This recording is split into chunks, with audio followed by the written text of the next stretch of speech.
नमस्कार, मैं हूं शालिनी और आप देख रहे हैं न्यू महाराष्ट्र 24 न्यूज। आइए बढ़ते हैं आज की बड़ी खबर की ओर। केंद्रीय मंत्रियों पर गिरेगी गाज, विदेश से लौटते ही बड़े एक्शन में मोदी, दिल्ली में बुलाई बड़ी बैठक। नीट पेपर लीक मामले में सरकार की जमकर किरकिरी हो रही है। वहीं पश्चिम एशिया संकट के चलते एनर्जी क्राइसिस से भी देश जूझ रहा है। मंत्रिमंडल में फेरबदल की अटकलों के बीच 5 देशों की यात्रा से लौटते ही पीएम मोदी ने नई दिल्ली में एक बड़ी बैठक बुलाई है। 5 देशों की यात्रा के बाद प्रधानमंत्री नरेंद्र मोदी बड़े एक्शन की तैयारी में हैं। वे आज यानी गुरुवार शाम को मंत्रिपरिषद की बड़ी बैठक करने जा रहे हैं। वहीं केंद्रीय गृह मंत्री अमित शाह की भी बड़ी मीटिंग होने जा रही है। पीएम की ये बैठक तब हो रही है जब देश में नीट परीक्षा का पेपर लीक होने से माहौल गर्म है और देश के करीब 10 राज्यों में इसकी जांच की आंच पहुंच चुकी है। वहीं दूसरी ओर अमेरिका ईरान के बीच जारी तनाव के बीच पश्चिम एशिया संकट के दूर होने के आसार नजर नहीं आ रहे हैं।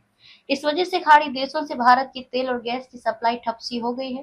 पीएम की अगुवाई वाली ये बैठक मंत्रिमंडल में फेरबदल की अटकलों के बीच भी हो रही है। मीडिया रिपोर्ट्स के अनुसार प्रधानमंत्री नरेंद्र मोदी गुरुवार को इस बड़ी बैठक की अगुवाई करेंगे। मंत्रिपरिषद की ये बैठक करीब साल भर बाद हो रही है, जिसमें सभी कैबिनेट मंत्री, स्वतंत्र प्रभार वाले राज्य मंत्री और अन्य राज्य मंत्री शामिल होने जा रहे हैं।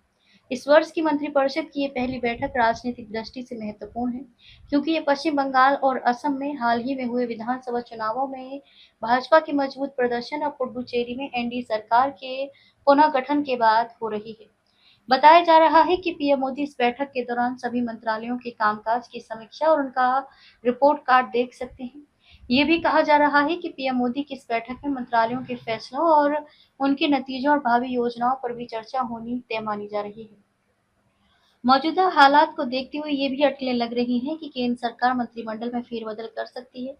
नीट परीक्षा लीक मामले और पश्चिम एशिया संकट के बीच पीएम मोदी की अध्यक्षता वाली बैठक पर पूरे देश की निगाहें हैं। बताया जा रहा है कि मंत्रिपरिषद की ये बैठक गुरुवार शाम 4 बजे नई दिल्ली के सेवा तीर्थ में हो सकती है। इस बैठक को पीएम मोदी के मंत्रियों के कामकाज की अहम मध्यावधि समीक्षा के रूप में भी देखा जा रहा है। इस बैठक में कैबिनेट में फेरबदल की भी अटकलें लग रही हैं। सोशल मीडिया पर भी ये कयास लगाए जा रहे हैं। पीएम मोदी इस बैठक में पश्चिम एशिया संकट, उसके आर्थिक प्रभावों और उससे निपटने के उपायों पर चर्चा कर सकते हैं। मंत्रालयों और विभागों को नागरिकों को कम से कम असुविधा हो, इसके लिए जरूरी दिशा निर्देश दे सकते हैं। सूत्रों के मुताबिक बैठक में ऊर्जा, कृषि, उर्वरक, विमानन, जहाजरानी और रसद जैसे क्षेत्रों पर विशेष ध्यान दिया जा सकता है। खबरों में अब तक के लिए बस इतना ही। फिर होगी आपसे मुलाकात, तब तक के लिए नमस्कार और देखते रहिए न्यू महाराष्ट्र 24 न्यूज। ऐसे ही लेटेस्ट अपडेट पाने के लिए हमारे चैनल को सब्सक्राइब करें और तुरंत नोटिफिकेशन पाने के लिए बेल आइकन दबाना न भूलें। यदि आप हमें फेसबुक या इंस्टा के माध्यम से देख रहे हैं तो हमारे पेज को फॉलो जरूर करें। धन्यवाद।